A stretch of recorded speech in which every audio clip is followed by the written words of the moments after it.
কে নাম দিয়েছে জানি না, যিনি দিয়েছেন সঠিক দিয়েছেন। কারণ প্রায়শই এখানে আমরা ধর্মের কাজে ব্যস্ত থাকি। ধর্ম মানে শুধু হরিনাম সংকীর্তন নয়, ধর্ম হচ্ছে কবিতা, ধর্ম হচ্ছে খেলা, ধর্ম হচ্ছে অপরকে সাহায্যের জন্য ঝাঁপিয়ে পড়া। এখানে যেন সবটাই চলে। তবে বিধর্মীরাও কিন্তু আছে এখানে। বিধর্মীদের প্রচেষ্টা হচ্ছে ধর্মকে স্থায়িত করে দিয়ে বিধর্মের প্রতিষ্ঠা আয়োজন করা। এই ধর্মনগরে একটা নদী আছে, তার নাম হচ্ছে জুড়ি। কোনো এক সময় সে যৌবন অবস্থা ছিল, আজ কিন্তু আমার জুড়ি নদী বুড়ি হয়ে গেছে।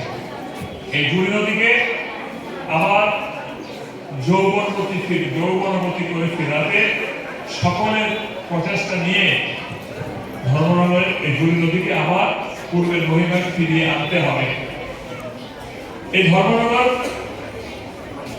লোকে বলে সংস্কৃতির শহর। ধর্ম ছাড়িয়ে এখন সংস্কৃতির দরিয়ায় কিন্তু আমরা বইটা ভাসিয়ে দিয়েছি। আজ নাই করে হলো হাজারের বেশি শিল্পী তার মহিমা নিয়ে ধর্মনগরকে আপ্লুত করছে, গৌরবিনী করছে। আচ্ছা বলুন, ধর্মনগর পুংলিঙ্গ হবে না স্ত্রীলিঙ্গ হবে? কিভাবে আমি জানি না। ধর্মনগর সব লিঙ্গ থাকুক, যে যেভাবে ভালোবাসার কিন্তু কোনো মূর্তি নেই, ভালোবাসার কোনো অবয়ব নেই। আমি যদি কাউকে ভালোবাসি তার কোনো মূর্তি চাই না, তার কোনো অবয়ব চাই না। তাই ধর্মনগর হোক পুংলিঙ্গ হোক স্ত্রীলিঙ্গ, আমরা ধর্মনগরকে ভালোবাসবো। ধন্যবাদ।